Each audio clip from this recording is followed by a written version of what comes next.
Friends, welcome to our YouTube channel study math science. दोस्तों, ये session है हमारा सीटेड साइंस पेपर 2 के लिए और आज का जो टॉपिक है हमारा ये है रिप्रोडक्शन इन एनिमल्स, यानी कि पशुओं में या फिर ह्यूमंस के अंदर प्रजनन कैसे होता है। इसके ऊपर आज का हमारा टॉपिक है। बहुत ही इम्पोर्टेंट टॉपिक है दोस्तों, और इसके ऊपर आपको सीटेड के अंदर स्पेशली साइंस टॉपिक से रिलेटेड इसके अंदर आपको क्वेश्चन पूछे जाते हैं। या फिर आप अगर कोई स्टेट टेस्ट दे रहे हैं जैसे कि महाटेट हो गया, जे टेट, स्टेट या सुपर टेट, तो वहाँ पर भी आपको इस टॉपिक के ऊपर क्वेश्चन देखने को मिलते हैं दोस्तों। तो बहुत ही इंपॉर्टेंट चैप्टर है। सेशन को पूरा देखिएगा। अब तक जिस किसी ने चैनल को सब्सक्राइब नहीं किया है सब्सक्राइब कीजिए, लाइक शेयर कमेंट करना ना भूलें। बढ़ते हैं हम अपने आज के सेशन की तरफ। देखिए स्क्रीन पर ये रहा आपका पहला क्वेश्चन। क्वेश्चन क्या है? क्वेश्चन नंबर 1 है, tadpole is the developing stage. Tadpole is the developing stage of which of this, मतलब टैडपोल इनमें से किसकी विकासशील अवस्था है। देखिए 4 ऑप्शन आपको यहाँ पर दिए गए हैं। ऑप्शन ए है डॉग, बी है कैट, सी है फ्रॉक्स और डी है ह्यूमंस। यानी कि ए है कुत्ते, बिल्ली, बी, सी में है मेंढक और डी में है इंसान। तो इन 4 ऑप्शंस में से आपको बताना है कि ये जो टैडपोल हम कहते हैं किसे कहते हैं एक्चुअल में, ये किसकी डेवलपिंग स्टेज है। या तो डॉग्स भी हो सकते हैं, या कैट्स भी हो सकते हैं, फ्रॉग्स भी हो सकते हैं, या फिर ह्यूमंस। देखिए जैसे ह्यूमंस के अंदर आपको देखने को मिलता है कि कोई बच्चा अगर पैदा होता है तो उसे क्या कहते हैं हम, न्यूबॉर्न बेबी कहते हैं। एक इन्फेंसी का पीरियड होता है, इन्फेंसी के बाद चाइल्डहुड का जो पीरियड आता है, एडोलेसेंस का जो पीरियड आता है, या फिर एडल्टहुड का जो पीरियड आता है। तो इस तरह से स्टेजेस होते हैं जैसे ह्यूमंस में, इसी तरह से आपको स्टेजेस देखने को मिलते हैं एनिमल्स के अंदर भी। तो उसी के आधार पर यहाँ पर ये क्वेश्चन पूछा गया है कि टैडपोल इनमें से किसकी विकासशील अवस्था है।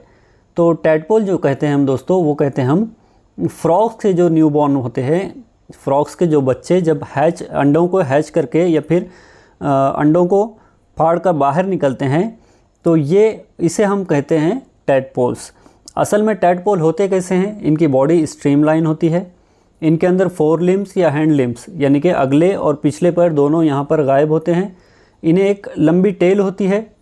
दिखने को आपको नॉर्मल एक छोटी सी मछली की तरह दिखते हैं। बहुत दफ़ा आपने देखा भी होगा कि कभी बारिश का पानी वगैरह आ जाता है तो आपको बारिश के पानी के साथ भी आपको देखने को मिलते हैं। तो अक्सर जब हम लोग छोटे थे तो वहाँ पर हम जो सो उसे मछली मछली कहकर यानी पकड़ लेते थे, लेकिन असल में वो होते थे क्या? वो होते थे टैडपोल यानी कि मेंढक के बच्चे।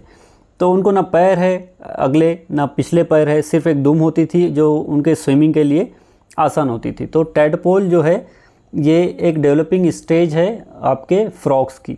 अगर आप इसको डिटेल में यहाँ पर देखेंगे तो समझ सकते हैं। देखिए एक स्टेज एक होती है जब फ्रॉग्स अंडे देते हैं पानी के अंदर, और जब वो अंडे फटते हैं और उसमें से बाहर निकलते हैं उनके बच्चे, तो उन्हें हम कहते हैं टैडपोल।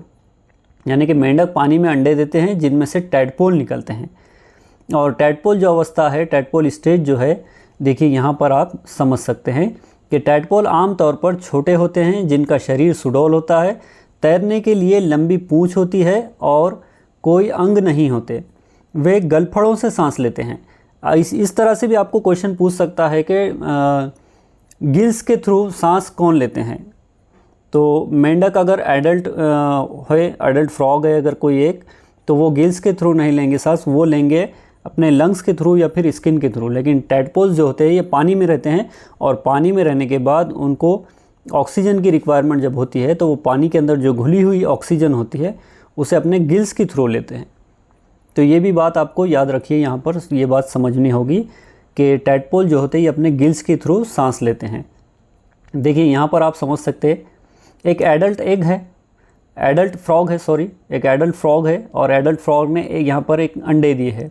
ये अंडे देते हैं पानी में, वहाँ से जब ये अंडे फटकर निकलते हैं तो इस तरह से एक टैडपोल निकलता है, यानी कि छोटा सा फ्रॉग का बच्चा निकलता है जिसके ना कोई पैर होते हैं अगले ना पिछले पैर होते हैं। तो इसे हम कहते हैं टैडपोल। स्ट्रीमलाइन बॉडी होती है इनकी, एक टेल होती है, दुम होती है जो उनके स्विमिंग के लिए मदद करती है। फिर टैडपोल विद 2 लेग्स, यानी कि थोड़ा जब ये बढ़ते हैं तो इनके सामने वाले ये जो 2 पैर आपको नज़र आ रहे हैं, सामने वाले 2 पैर यहाँ पर उनके आ जाते हैं। उसी तरह फिर टैडपोल विथ 4 लेग्स यहाँ पर देख रहे हैं, तो यहाँ पर 4 लिम्स और हैंड लिम्स दोनों सामने के 2 पैर और पिछले 2 पैर, ये दोनों पैर वहाँ पर आ जाते हैं। और फिर उनकी जो टेल है, दुम है, ये थोड़े थोड़े से कम होना स्टार्ट होती है। फिर ये फ्रॉगलेट के स्टेज में जाते हैं और फिर एक एडल्ट फ्रॉग बनते हैं। तो ये असल में ये एक स्टेज है, इसे हम मेटामॉर्फोसिस भी कहते हैं, यानी कि काया पलट जो होती है। तो इस स्टेज को मेटामॉर्फोसिस भी कहा जाता है दोस्तों। इसके ऊपर भी आपको क्वेश्चन पूछे जाते हैं। चलिए, क्वेश्चन नंबर 2 है, where does the fusion of male and female gamete generally takes place. मतलब क्या कह रहा है, देखिएगा यहाँ पर कि नर एवं मादा युग्मकों का संलयन सामान्यतः कहाँ होता है। देखिए, एक ह्यूमन बीइंग्स है, एक इंसान है, तो इंसान के अंदर जो एक मेल गैमेट होता है और एक फीमेल गैमेट होता है, एक फीमेल बॉडी के अंदर इनका फ्यूजन कहाँ पर होता है, तो ये आपको बताना है। ऑप्शन क्या कह रहा है, देखिएगा, ऑप्शन ए है फैलोपियन ट्यूब, ऑप्शन बी है ओवरी, ऑप्शन सी है यूटेरस और ऑप्शन डी है जाइगोट। तो दोस्तों, जो एक मेल स्पर्म और एक फीमेल ओवम जब इनका फ्यूजन होता है, जब फर्टिलाइजेशन का प्रोसेस होता है, तो ये मिलते हैं फैलोपियन ट्यूब के वहाँ, ये मिलते हैं फैलोपियन ट्यूब के ऊपर। यहाँ पर आप एक इमेज से समझ सकते हैं दोस्तों, ये है फीमेल रिप्रोडक्टिव सिस्टम, ये है फीमेल रिप्रोडक्टिव सिस्टम। अब यहाँ पर अगर आप देखेंगे तो ये देखिए, ये है, आपको नज़र आ रही है फैलोपियन ट्यूब, यानी कि इस तरह से जुड़ी हुई। यहाँ पर ये जुड़ी हुई है एक ओवरी से, और लेफ़्ट साइड और राइट साइड दोनों एक एक ओवरी होती है, जो कि फैलोपियन ट्यूब से यूटेरस को जोड़ती है। अब यहाँ से जैसे ही स्पर्म की एंट्री होगी दोस्तों, स्पर्म की एंट्री होने के बाद स्पर्म्स आगे बढ़ेंगे और एक एग यहाँ से ओवरी से एक फीमेल एग या फिर एक ओवम फैलोपियन ट्यूब में आकर यहाँ पर वेट करता है। जैसे ही मेल स्पर्म यहाँ से आगे बढ़ते हैं तो वो जो एग है उसके साथ फ्यूजन हो जाता है उनका, वो मिल जाते हैं, और मिलने के बाद यहाँ पर तैयार होता है दोस्तों जाइगोट। और फिर ये यहाँ से आगे बढ़ते हुए यहाँ पर आकर यूटेरस के अंदर इम्प्लांट हो जाता है। वहाँ पर आकर यूटेरस की जो लाइनिंग है, इंटरनल जो लाइनिंग है, वॉल है उसकी, वहाँ पर आकर चिपक जाता है। इस तरह से जो सो वहाँ पर फर्टिलाइजेशन का प्रोसेस स्टार्ट होता है और आगे चल के वो एक एम्ब्रियो में कन्वर्ट होता है। क्वेश्चन नंबर 3 देखिएगा, इंटरनल फर्टिलाइजेशन ऑकर्स, मतलब आंतरिक निषेचन होता है, कहाँ पर होता है ये बताना है आपको। ऑप्शन ए है इन फीमेल बॉडी, मतलब महिला के शरीर में। ऑप्शन बी है आउटसाइड ऑफ फीमेल बॉडी, महिला के शरीर के बाहर। ऑप्शन सी है इन मेल बॉडी, यानी कि पुरुष के शरीर में, या फिर आउटसाइड मेल बॉडी, पुरुष के शरीर के बाहर। तो जाहिर सी बात है, देखिए फर्टिलाइजेशन का जो प्रोसेस होता है वो फीमेल बॉडी के अंदर होगा। अगर आप फर्टिलाइजेशन का प्रोसेस देखेंगे तो ये फीमेल बॉडी के अंदर होता है। तो यहाँ पर हमारा जो राइट ऑप्शन जो रहेगा दोस्तों, जैसे कि हमने अभी पिछले क्वेश्चन में ही हमने डिस्कशन किया था कि फीमेल बॉडी के अंदर जो फीमेल रिप्रोडक्टिव सिस्टम होता है और उसके अंदर जो फैलोपियन ट्यूब होती है, वहाँ पर फर्टिलाइजेशन का प्रोसेस होता है। एक एग यानी कि ओवम और एक स्पर्म वहाँ पर जाकर फ्यूज़ होते हैं, एक दूसरे के साथ जुड़ते हैं वहाँ पर। क्वेश्चन नंबर 4 देखिएगा, the number of nuclei present in a zygote is, मतलब क्या कह रहा है यहाँ पर देखिएगा कि एक युग्मनज में मौजूद नाभिक की संख्या है, कितनी है ये आपको बताना है। ऑप्शन 1 है नन, यानी कि कोई नहीं है। ऑप्शन सेकंड है 1, ऑप्शन 3 है 2 और ऑप्शन 4 है 4, मतलब 1, 2, 4 या फिर कोई नहीं। तो देखिए, जब भी कोई स्पर्म और जब भी कोई ओवम मिलता है तो वहाँ पर एक जाइगोट बनता है, और उस जाइगोट के अंदर जो न्यूक्लियस तैयार होता है, एक कंप्लीट क्रोमोसोम का सेट वहाँ पर तैयार होता है। और जो न्यूक्लियस होता है, वो न्यूक्लियस की वहाँ पर जो क्वांटिटी रहेगी दोस्तों, वो सिर्फ़ और सिर्फ 1 रहेगी वहाँ पर, क्योंकि कंप्लीट एक क्रोमोसोम का सेट बनता है वहाँ पर, और वो सेट आगे चलकर फिर अपने आप को वहाँ पर सेल डिवाइड करते हैं जब उसकी अगली स्टेज जाएगी। जाइगोट क्या है असल में? जाइगोट एक इनिशियल स्टेज है एम्ब्रियो की, और उसके बाद जाइगोट क्या होगा, अपने आप को जाइगोट के अंदर जो सेल रहेंगे वो सेल अपने आप को फिर मल्टीप्लाई करते रहेंगे। चलिए क्वेश्चन नंबर 5 है, a tadpole develops into an adult frog by the process of. मतलब क्या कह रहा है यहाँ पर, देखिए कि एक टैडपोल किस प्रक्रिया से एक वयस्क मेंढक में विकसित होता है। एक वयस्क मेंढक में विकसित होता है। मैंने फर्स्ट क्वेश्चन जब डिस्कशन किया था वहीं पर आपको कहा था कि उस प्रोसेस को हम क्या कहते हैं। A tadpole develops into an adult frog by the process of, आपको ऑप्शन बताना है। ऑप्शन 1 है फर्टिलाइजेशन, 2 है मेटामॉर्फोसिस, 3 है एम्बेडिंग या फिर 4 है बडिंग। देखिए फर्टिलाइजेशन का जो प्रोसेस होता है वो हमने देखा था फीमेल रिप्रोडक्टिव सिस्टम के अंदर कि एक मेल स्पर्म और एक फीमेल ओवम वहाँ पर मिल रहे हैं, तो उसे हम कह रहे हैं फर्टिलाइजेशन का प्रोसेस।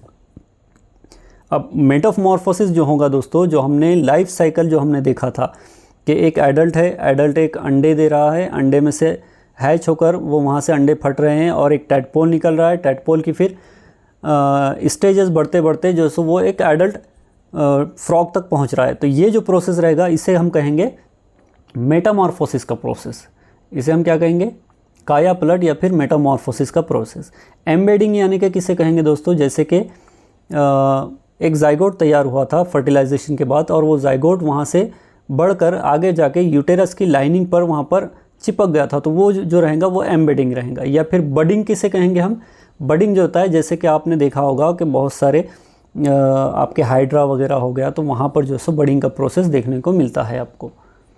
चलिए क्वेश्चन नंबर 6 क्या है देखिएगा, after fertilisation the dash divides repeatedly to give rise to a ball of cell. मतलब निषेचन के बाद डैश बार बार विभाजित होकर कोशिकाओं की एक गेंद को जन्म देता है। कोशिकाओं की एक गेंद को जन्म देता है, उसे हम क्या कहते हैं देखिएगा, बताइए यहाँ पर। After fertilisation the dash divides repeatedly to give rise to a ball of cell. Fertilisation हो गया है, एक स्पर्म और एक मेल वहाँ पर मिल गए हैं और मिलने के बाद उसे हम क्या कह रहे थे, उसे हम कह रहे थे जाइगोट। क्या कह रहे थे हम उसे, जाइगोट। और ये जाइगोट जब डिवाइड होता है तो आगे की जब स्टेज जाएगी, यानी कि ये जब बढ़ेगा और सेल्स के अंदर उसके बॉल टाइप में अलग अलग सेल्स का जब उसका बंडल बनेगा तो उसे हम क्या कहते हैं, उसे हम कहते हैं आगे की स्टेज में एम्ब्रियो। तो जो जाइगोट होगा दोस्तों, the zygote divides repeatedly, zygote या फिर आप क्या कहेंगे युग्मनज बार बार विभाजित होकर कोशिकाओं की एक गेंद को जन्म देता है, तो उसे हम क्या कहते हैं, जाइगोट कहते हैं।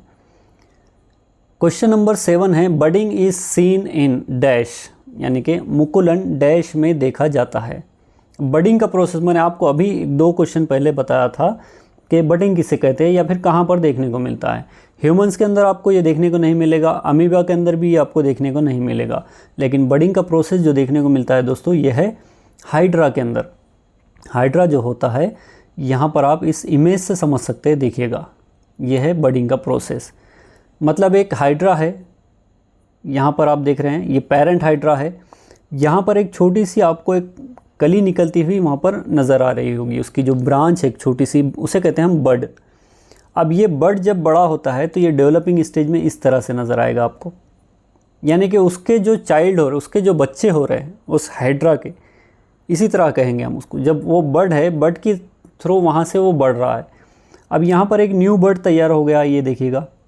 अब ये न्यू बर्ड तैयार होने के बाद या तो ये इसको अटैच रहेगा या फिर इससे डिटैच हो जाएगा, मतलब इससे अलग हो जाएगा और एक अपना एक अलग से हाइड्रा बना लेगा, अलग से कॉलोनी बना लेगा इसकी।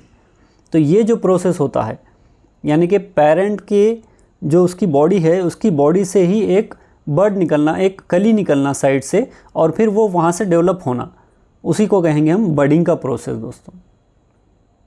चलिए क्वेश्चन नंबर 8 देखिएगा, विच of the following is not a part of the male reproductive system. यानी कि क्या कह रहा है यहाँ पर, निम्नलिखित में से कौन पुरुष प्रजनन तंत्र का हिस्सा नहीं है। देखिए मेल रिप्रोडक्टिव सिस्टम में कितने पार्ट्स है और फीमेल रिप्रोडक्टिव सिस्टम में कितने पार्ट्स है, ये आपको पता होना चाहिए, तभी जाकर आप इस क्वेश्चन का आंसर दे सकते हैं। जैसा कि यहाँ पर आप देख सकते हैं कि ऑप्शन ए है वास डिफरेंस, ऑप्शन बी है ओवरी, ऑप्शन सी है टेस्टिस और ऑप्शन डी है पेनिस। तो यहाँ पर आपको समझना चाहिए कि ओवरी जो होती है दोस्तों, यानी कि अंडाशय जिसे हम कहते हैं, ऑप्शन बी, ये फीमेल रिप्रोडक्टिव सिस्टम का पार्ट है। वास डिफरेंस जो होता है, वास डिफरेंस यहाँ पर देखिए आप समझ सकते हैं, ovary is the part of female reproductive system. देखिएगा यहाँ पर, ovary is the part of female reproductive system, all other given option are parts of male reproductive system। यानी कि सिर्फ ओवरी को छोड़कर बाकी जो 3 ऑप्शन दिए गए हैं यहाँ पर, वो सारी के सारे आपके मेल रिप्रोडक्टिव सिस्टम के हैं, और ओवरी जो है ये फीमेल रिप्रोडक्टिव सिस्टम से है। देखिए, penis is the external genital organ in males, testis are the main reproductive organs in males and produce sperms. यानी कि जो स्पर्म्स का जो प्रोडक्शन होगा वो टेस्टिस के अंदर होगा, और वास डिफरेंस जो है ये कैरी करता है सीमन को from testis to urethra for ejaculation. यानी कि जो वास डिफरेंस जो रहेगा ये सीमन को कैरी करेगा टेस्टिस से। टेस्टिस में क्या हो रहा है, प्रोडक्शन हो रहा है स्पर्म का, और ये यूरेथ्रा के थ्रू इजैकुलेट होगा। क्वेश्चन नंबर 9 देखिएगा। क्वेश्चन नंबर 9 क्या है दोस्तों, पैरामीशियम। पैरामीशियम को आपने देखा होगा, उसका जो डिज़ाइन है, एक स्लीपर आपकी जो चप्पल होती है उस तरह से उसकी इमेज होती है, या फिर उस तरह से वो दिखता है। तो पैरामीशियम क्या है, paramecium reproduces by dividing itself into 2 daughter cell, this process is called. यानी कि पैरामीशियम जो है ये खुद को 2 संतति कोशिकाओं में विभाजित करके प्रजनन करता है। यानी कि एक पैरामीशियम है तो वो अपने आप को बीच से डिवाइड कर देगा और अपनी जो संतान है उसकी, तो उसको आगे बढ़ाएगा। यानी कि वो अपने आप को बढ़ाते रहेगा, मल्टीप्लाई करेगा। तो इस प्रक्रिया को हम क्या कहते हैं ये आपको बताना है। ऑप्शन ए है बडिंग। बडिंग क्या है, हमने अभी हाइड्रा के एग्जाम्पल में देखा था, बडिंग किसे हम कहते हैं। ये पैरामीशियम के अंदर ये चीज़ नहीं होती, आपको नहीं देखने को मिलेगी। रीजनरेशन यानी कि पुनर्जनन, ये भी आपको नहीं देखने को मिलेगा। लेकिन बाइनरी फ्यूजन जो होता है दोस्तों, देखिए फ्यूजन और फ्यूजन में फ़र्क है। फ्यूजन के अंदर FUSION आपको देखने को मिलेगा। फ्यूजन का मतलब है जुड़ना, फ्यूज़ होना मतलब जुड़ना, जो कि आपको देखने को मिलता है स्पर्म और ओवम के बीच में, वहाँ पर फ्यूजन होता है, तब फर्टिलाइजेशन का प्रोसेस होता है। लेकिन फ्यूजन का मतलब है कट होना। बाइनरी फ्यूजन यानी कि 2 अलग अलग पार्ट उनके डिवाइड होना, विभाजित होना, तो इसे कहेंगे हम बाइनरी फ्यूजन। और ये देखने को मिलता है आपको पैरामीशियम के अंदर दोस्तों। देखिए यहाँ पर आप इस इमेज से समझ सकते हैं, ये है आपका पैरामीशियम, यह है पैरामीशियम। अब इस पैरामीशियम से इस तरह से बीच से कट होगा, न्यूक्लियस आधा इधर कटेगा, आधा इधर कटेगा। माइक्रो न्यूक्लियस और मैक्रो न्यूक्लियस 2 होते हैं इसमें, एक बड़ा और एक छोटा। और कट होने के बाद ये आगे जाके इस तरह से अपने आप को डिवाइड कर लेगा। तो इस जो प्रोसेस को हम क्या कहेंगे, इस प्रोसेस को हम कहेंगे बाइनरी फ्यूजन, जो अपने आप से एक अलग पार्ट बना रहा है, अपने आप को डिवाइड कर रहा है और मल्टीप्लाई हो रहा है। तो इसे हम कहेंगे बाइनरी फ्यूजन का process. Question number 10, which of the following is not an oviparous animals. निम्नलिखित में से कौन सा अंडप्रजक जानवर नहीं है, ये आपको बताना है। ओविपैरस और विविपैरस क्या है, पहले ये समझिएगा दोस्तों। ओविपैरस हम किसे कहते हैं, ओविपैरस यानी कि देखिए क्वेश्चन क्या है, which of the following is not an oviparous animals, यानी कि ओविपैरस एनिमल यहाँ पर कौन सा नहीं है वो आपको बताना है। तो जो अंडे देने वाले होते हैं, अंडे देने वाले जो होते हैं तो वो होते हैं ओविपैरस, और जो विविपैरस होते हैं ये बच्चे देने वाले होते हैं। तो अब यहाँ पर अगर आप ऑप्शन देखेंगे तो ए है काऊ। क्या काऊ अंडे देते हैं, नहीं, ये बच्चे देते हैं। तो ये हो गया आपका विविपैरस। सिल्क वॉर्म यानी कि रेशम का जो कीड़ा होता है ये अंडे देता है। हमने जब फाइबर टू फैब्रिक जब चैप्टर पढ़ा था दोस्तों, तो वहाँ पर भी आपने देखा था कि सिल्क वॉर्म जो होते हैं ये शहतूत का जो पत्ता होता है उसके ऊपर अंडे देते हैं। तो सिल्क वॉर्म जो है ये ओविपैरस है, अंडे देने वाले हैं। हेन यानी कि मुर्गी, ये भी ओविपैरस है। और फ्रॉग्स जो होते हैं ये भी पानी के अंदर अंडे देते हैं, तो ये भी ओविपैरस है। लेकिन काऊ जो है, गाय जो है यहाँ पर, ये विविपैरस एनिमल है दोस्तों, ये विविपैरस एनिमल है। तो हमारा राइट ऑप्शन भी जो रहेगा ऑप्शन ए रहेगा। तो ये थे हमारे आज के 10 क्वेश्चन जो कि बहुत ही इम्पोर्टेंट थे दोस्तों। और नेक्स्ट चैप्टर भी जो हमारा नेक्स्ट सेशन होने वाला है ये भी बहुत इम्पॉर्टेंट सेशन रहेगा दोस्तों। ये होगा हमारे हार्मोन्स के ऊपर, जो कि बहुत इम्पॉर्टेंट है, तो आप लोग भी स्टडी कीजिएगा इसके ऊपर। और बहुत ज़्यादा आपको देखने को मिलते हैं इसके ऊपर क्वेश्चंस एग्ज़ाम के अंदर, तो बहुत इम्पॉर्टेंट चैप्टर होने वाला है। चैनल को सब्सक्राइब कीजिए, अपने फ्रेंड्स तक शेयर कीजिएगा। बहुत जल्द हम PYQ की सीरीज़ भी यहाँ पर स्टार्ट करेंगे दोस्तों। तो चलिए मिलते हैं हम अपने नेक्स्ट सेशन में, तब तक के लिए